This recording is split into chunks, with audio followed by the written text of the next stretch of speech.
সুপ্রিয় শিক্ষার্থীবৃন্দ, আমি আজ তোমাদেরকে এইচএসসি ক্লাসের আইসিটি বইয়ের দ্বিতীয় অধ্যায় থেকে নেটওয়ার্ক ডিভাইস সম্পর্কে আজকের একটি ক্লাস দেব। তো এই নেটওয়ার্ক ডিভাইস এর আগের ভিডিওতে আমি নেটওয়ার্ক ডিভাইস নিয়ে বলেছি। আজকে আমি সেই ভিডিওতে মডেম নিয়ে আলোচনা করেছি। আজকে তোমাদেরকে হাব নিয়ে আলোচনা করব। তাহলে দেখো তোমাদের সেই হাবের সম্পর্কে আলোচনা। হাব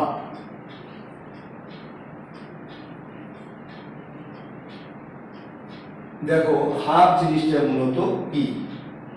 দেখো, হাব হচ্ছে আমাদের স্বল্প দূরত্বের মধ্যে একাধিক আমাদের ডিভাইসের মধ্যে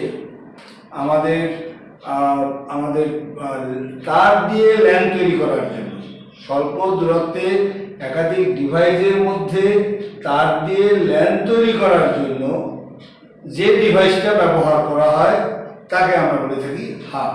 আবার আমরা এটাও বলতে পারি যে স্বল্প দূরত্বে একাধিক কম্পিউটারের মধ্যে তার দিয়ে ল্যান তৈরি করার জন্য যে ডিভাইস ব্যবহার করা হয় তাকেও আমরা বলে থাকি হাব।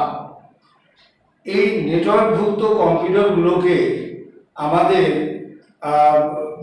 নেটওয়ার্কভুক্ত সকল কম্পিউটারের সংযোগ বিন্দু হিসাবে আমরা হাবকে ব্যবহার করে থাকি। এই হাব বিভিন্ন পোর্টের হয়ে থাকে। যেমন সেই পোর্টগুলো কত? আমাদের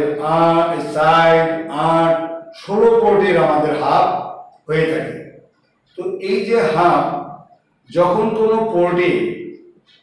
কোনো পোর্টে সংকেত আসে, তখন সেই সংকেত ওই নেটওয়ার্কের যতগুলো কম্পিউটার আছে সকল কম্পিউটারে সেই সংকেত সম্পর্কে জেনে যায়।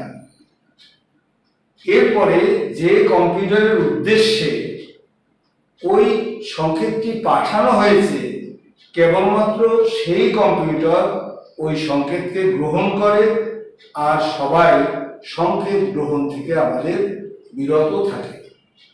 তো আমাদের এই তোমার হাব, এটি সাধারণত আমরা এটাকে বর্তমানে খুব কম ব্যবহার করা হয়। তো আমাদের এই হাবের একটা বৈশিষ্ট্য আছে, সেটি হলো যে কেন আমরা এটাকে বেশি ব্যবহার করি। এটা অনেকেই আমরা ব্যবহার করি। কেন ব্যবহার করি? এর দাম খুব কম এবং সে বিভিন্ন মিডিয়াকে সংযুক্ত করতে পারে। এবারে যখন অনেক ব্যবহারকারী কাজ করতে থাকে, তখন দেখা যায় যে সেখানে নেটওয়ার্কের জ্যাম তৈরি করে ফেলে। সেখানে নেটওয়ার্কের জ্যাম তৈরি হয়ে যায় এবং সেখানে ডেটার সংঘর্ষের সম্ভাবনাও বেড়ে যায়। এবং এই হাব দ্বারা ডেটা ফিল্টারিং সম্ভব হয় না। তো সবচেয়ে মূল যে ব্যাপারটা হলো যে